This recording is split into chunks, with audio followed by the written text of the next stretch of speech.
After going 5-5 in 2020, with a schedule that's filled with a bunch of games that could go either way once again in 2021, it is very tough to project what the LSU record will be.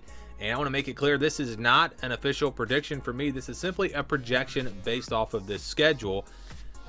And this projection might be a good bit different than what my actual prediction is for LSU. So keep that in mind. But again, 5-5 last year. This is the scale that we will use to group these teams together, these opponents together, and give you a percentage chance that LSU will win each matchup. So this is it, 41 to 59%. These are games that are 50-50 games that I think could really go either way, games where the spread would be 3 or 4 points or less. Then you've got your less than 10%, your 10 to 25%, 26 to 40%, the games where LSU is going to be an underdog, then 60 to 74%, 75 to 90% in the games where LSU is going to be favored by more than 90%. So let's go through the schedule, and we'll start with the games I think LSU is going to be favored by more than 90%. Games where I think the spread would be 20 or more. Games that LSU should not lose. It would be a major shock if they were to lose one of these games. So for LSU, we've got 3 of those games. McNeese, Central Michigan, and ULM.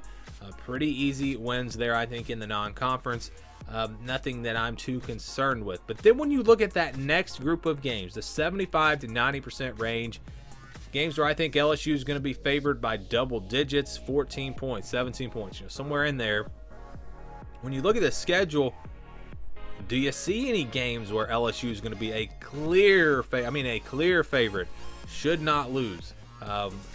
I don't know if I see anything on this schedule. You look at Mississippi State, and you could compare those teams and say, yeah, LSU clearly better than Mississippi State with what they have coming back.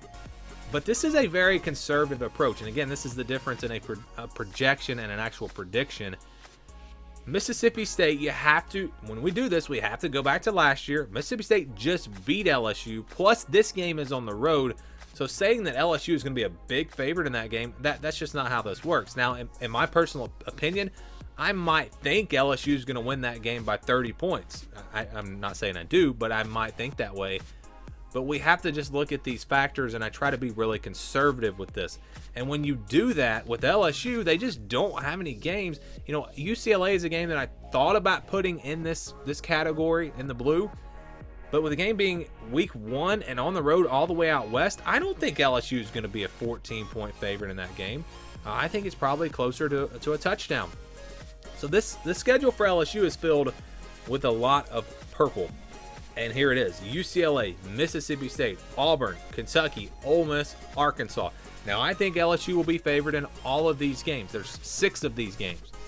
But I don't think the margin is that big. I don't think they're going to be a double-digit favorite really in any of these games. UCLA, just talked about it, on the road. Mississippi State, you have to go back to last year. Auburn, at home. Remember, Auburn just beat LSU easily last year. But I'm actually going to favor LSU this year because it's at home and Auburn lost a lot.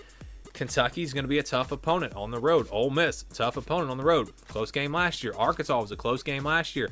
So again, you can't really say that when you look at those factors, you can't really give LSU a huge advantage in any of these games. But I do look at what they have coming back, and I compare that to the other teams, and I look at the talent just on the roster.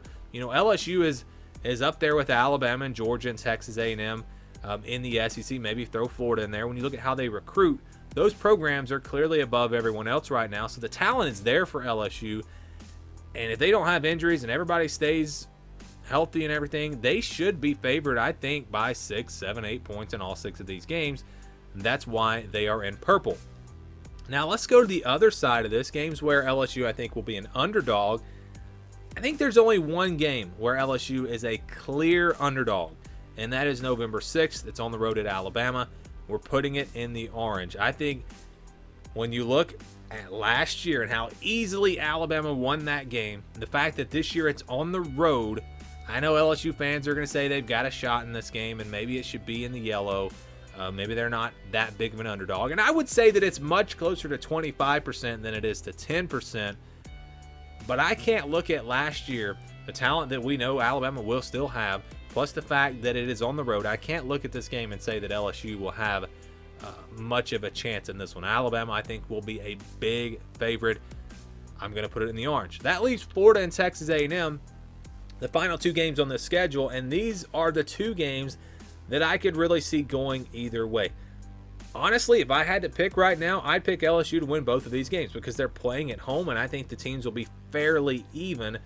Texas A&M is interesting because I think they have potential to be really, really good this year, but there are just a few too many question marks for me to say that that team is definitely going to be right back there, in the top 5.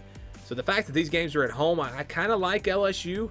I don't know what I'm going to predict when I do my official predictions, but they're definitely both games that are close to 50-50. So that's why they are going to stay in the white. And again, that's the deal with LSU. You got 3 wins, you got a loss. Then you got 8 games that could go either way. I like LSU's chances in most of these games. I think they're going to be favored in most of these games, but they could lose these games as well. And so when you average out those games, those 8 games, the projected record for LSU comes out to be 8-4. 8-4, the projection for LSU. And again, it's one of those cases where if everything comes together for them, they could be 10-2, I think. I kind of think that's probably about the best case scenario. But if things go like they went last year, this is a team with this schedule that could go 6-6. So I think that projection's pretty fair, right there in the middle at 8-4. Personally, I'll go ahead and tell you right now, I will probably have LSU with a better record than 8-4. I really like what this team has coming back. I think it's probably a 9-3 or 10-2 type team. But again, giving the factors that we use to determine this, the projection for LSU in 2021 is 8-4. Do you agree? Do you disagree? Give me your thoughts down in the comments below. And thank you for watching this video.